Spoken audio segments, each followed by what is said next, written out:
Magandang araw po, welcome po sa aking channel, Nov9 TV. Patalasasan po, meron po ba kayong mga properties na napapabayaan or non-performing assets? Plan nyo ibenta, pero wala kayong oras pagbenta nito. Kung ito'y pagkakatiwala nyo po sa amin, tawag lang po kayo sa aking numero, usap po tayo, gawan ko po ng video for free. Yes, libre po. Wala po kayong babayaran. Tutulungan pa namin kayong mabenta ang inyong property. Kami na po bala sa marketing,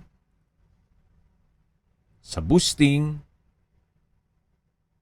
pati po sa paid advertisements, even sa tripping. Hindi na po kayo mapapagod sa pag-entertain ng mga buyers. Kami na po bala sa lahat. Tawag lang po kayo. Nandito po tayo ngayon sa Tagaytay kung saan meron po tayong bagong video presentation. Isang residential farm property na may lot area na 4,662 square meters. Kung sakali man na gusto yung mas malaki pa, meron pa pong another 2,331 square meters na pwede nating i-negotiate. Meron po itong tatlong parsela ng lupa na same size 2331 for each lot na meron pong individual title. Pero sa ngayon ang priority po nila ay yung 4,662 square meters. Nakasama po itong bahay. Ito pong property ay inner lot. Kaya please manage your expectation once na mag-set tayo ng tripping kasi mula main road, ito po'y looban o papasok pa. Kaya tahimik po itong area. Kaya kung hanap nyo po'y isang tahimik na lugar, sariwang hangin at malamig po ang klima, ito na po yung hinahanap nyo. Check po natin itong bahay. Meron po itong 3 bedrooms, 3 toilet and bath. At may floor area po ito na 80 square meters more or less. Yan po, tunghayan nyo po. Maayos naman ang structure. Stainless ang rain gutters. May security grill na po itong sliding glass window. Then dito po yung entrance gate sa may grotto. At ito naman po yung main door kung saan ito'y naka solid wood na double door. Pasok po tayo. Ito po yung salas or living area kung saan ito'y naka high ceiling, may skylight, may chandelier, tile flooring, may isang pintura ng ceiling at wall, at dito naman po yung dining area at kitchen. Malaki naman po ang espasyo. Meron po itong tiled kitchen countertop. Meron pong mga kitchen window. At dito naman po yung access door papunta dito sa gilid ng bahay o setback. Kung saan meron po itong mga ornamental plants. So, paikot po yan hanggang sa dulo. So, meron pong 1 meter setback. Yan po yung tinutukoy ko sa inyo na gate. So, ito po ulit yung kitchen. Meron pong kitchen cabinet at meron pong mga kitchen windows. Yan po yung living area. May skylight, high ceiling. At yung color black naman, yan po yung sliding wooden door. Ito naman po yung hallway. Meron po ditong 3 kwarto. At check po muna natin itong master bedroom. Napakalaki po ng spasyo. High ceiling. May center lamp. Meron pong malaking steel window. At may wardrobe.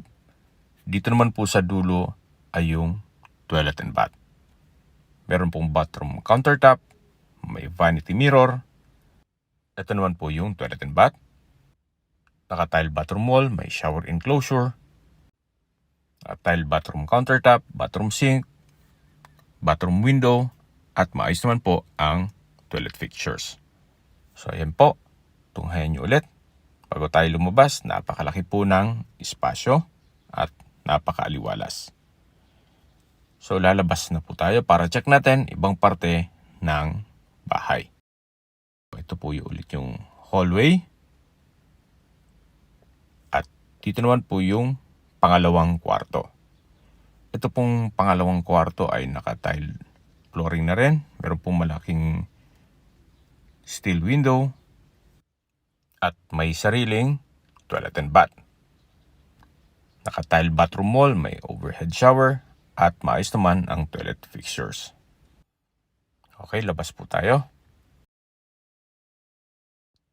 Nandito po ulit tayo sa hallway kung saan malapad naman at yun po ang main door. Dito naman po tayo sa last bedroom or third bedroom. So sa spasyo, sakto lang. Hindi naman siya ganun kalaki at hindi naman ganun kaliit. Meron po itong dalawang steel window at may access na rin po ito dito sa common toilet and bath. Maayos naman ng toilet fixtures. May shower enclosure. May bathroom window. At dito naman po sa kabila yung isang pintuan na may access dito sa common toilet and bath. So doon po tayo galing kanina sa kabilang side. Yan po yung 3 kwarto at 3 banyo. Nandito na po ulit tayo sa may living area na kung saan naka-high ceiling, may skylight na nag-serves as natural sunlight. Napaganda po ng floor plan. Napakaaliwalas, wala po siyang partition. Ito naman po yung main door. Paglabas po natin, yan po yung driveway hanggang dun sa garahe at yan naman po yung perimeter fence at yung main gate. Sa kabila po nitong perimeter fence, meron pong right of way. Papunta naman dun sa dalawang lote. Yan po yung covered carport. May another structure dito na yung caretaker's house. Kompleto na rin po yan. May kwarto, banyo, salas, at kusina. Hindi lang po natin mapasok gawa ng para may privacy naman yung mga caretaker. Dito po may hagdan o concrete stairs papunta dito sa farmlot area. Kumpleto na rin po ang fruit-bearing trees dito. Gaya ng mangga, santol, star apple, suha, saging, nyog, at marami pa pong iba. Ito po yung nasa matas na lugar. Ang estimated elevation above sea level ay 2,000 feet kaya napakatahimik po, sariwa ang hangin at malamig po ang klima. Malayo na rin po ito sa 14 kilometers danger zone ng Taal Volcano.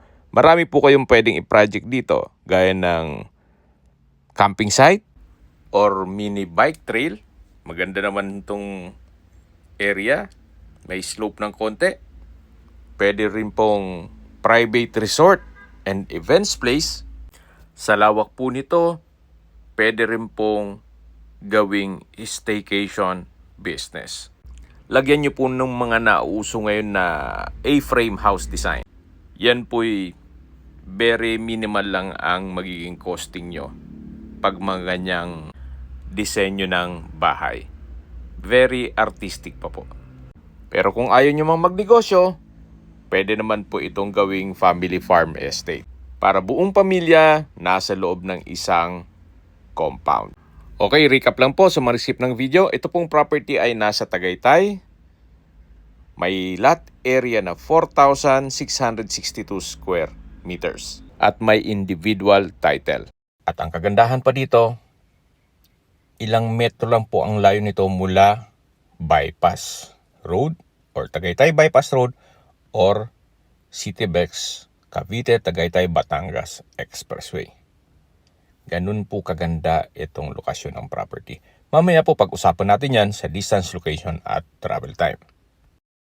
Mula po dito sa Barangay Road, ito po yung tinutukoy ko na another entry or exit point. Meron pong isang lote bago dumating dito sa property. So ito po yung property line. Pag diniretso po to, hanggang doon na yan sa may bahay. So patag na patag rin po dito. Ang kagandahan pa po dito, pag once na mag-road widening, baka itong frontage nitong property to ang next na sa Barangay Road. So lalaparan po kasi ang daan eh. Ito pong binabaybay ko ay hindi naman public road ito. Ito'y private road nitong mga residente dito sa area. Actually, ilan lang ang pwedeng dumaan dito. So may bakod na rin po. At babalik na po tayo dito sa loob. Ito na po yung parte nung second lot na 2,331. At yung another 2,331 ay yung kung saan nakatayo yung bahay. Yung na-present ko po sa inyo kanina. Ulitin ko po, meron pong individual title. Pero binebenta ito ngayon na buong 4,662 square meters. Yung nabanggit ko naman na third lot na 2,331, kung sakali man na talagang gusto yung mas malaking sukat ng lupa, subukan po nating i-negotiate yung third lot. Matatanaw na po natin yung caretaker's house na katabi lang po nung rest house. Dito naman po yung covered na garahe, nakakasya ang dalawang sasakyan. Habang naglilibot po tayo, pag-usapan na natin ang distance, location at travel time. Ito pong property, gaya ng nasabi ko sa inyo kanina, ay napakalapit lang sa Tagaytay Bypass Highway or Cavite-Tagaytay-Batangas Expressway. Ang CityBex po ay connecting Calax, SLEX, all the way to NLEX. At ibang parte ng Metro Manila, kaya mapapabilis na po ang biyahe. Mga 700 meters lang po or 2 minutes drive mula dito. At kung manggagaling naman po sa Mendez Crossing, ang distance is 2.7 kilometers at ang travel time is 6 minutes.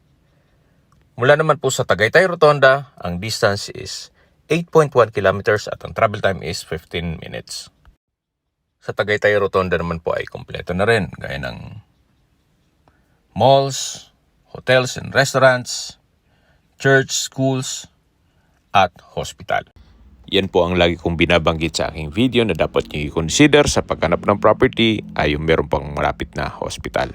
Hindi ko naman po sinasabing sakitin kayo. Yan naman po for emergency purpose lang naman. Mula naman po sa Calax Silang Interchange na tinutukoy ko kanina na connecting dito sa CityBex, ang distance is 22 kilometers at ang travel time is 43 minutes. At mula naman po sa airport, papunta dito sa property, ang distance is 65 kilometers at ang travel time is 1 hour and 24 minutes kasama na ang traffic. Okay, sa presyo na po tayo. Na-vlog ko na po ito at ang dating presyo niya ay 9,000 pesos per square meter. Ngayon po, nag-markdown price na po si owner sa 7,000 pesos per square meter net. Ibig pong sabihin, si buyer na po ang sasagot sa lahat ng taxes at expenses with regard to documentation. Ang presyo pong 7,000 pesos per square meter net ay presyo ng lupa lang. Si owner po ay pinipresyon pa yung bahay na 2 million. So additional pa po yun. Kung sakali man po na interesado kayo, siguro makipag-negotiate na lang tayo or mag-counter offer po tayo dun sa asking price ni owner at sa presyo ng bahay. Kung may mga katanungan po kayo, tawag lang po kayo sa aking numero. At sa mga kababayan naman natin nasa ibang bansa, meron po akong WhatsApp, Viber, Telegram at Signal. Same number lang po, 0917-316-3399. Sa mga nagtatanong naman po ng aming Facebook, meron po aming Facebook page na Nov9TV at Facebook Real Video. Meron din pong TikTok at Instagram. May ibang YouTube channel po kami, the Nov9TV channel, Nov9TV Listings, Nov9TV On The Spot, Nov9TV Updates, at Nov9TV House Rental. Sana po naibigyan nyo ang video presentation. Paki-like and subscribe na lang po sa aking channel para ma-update din po kayo sa aking future listings. Kung sakali po hanap nyo yung mas malaking sukat ng lupa, meron din po kami ibang listings na pwede nyong pagpilian. Huwag po kayong mag-atubiling tumawag sa amin Then, let us know your budget para malaman namin kung anong property pwede naming ilog sa inyo. Sa lahat pong viewers, subscriber at nagtiwala po sa amin, salamat po sa suporta. Ingat po kayo lagi at yung pamilya. Maraming salamat po.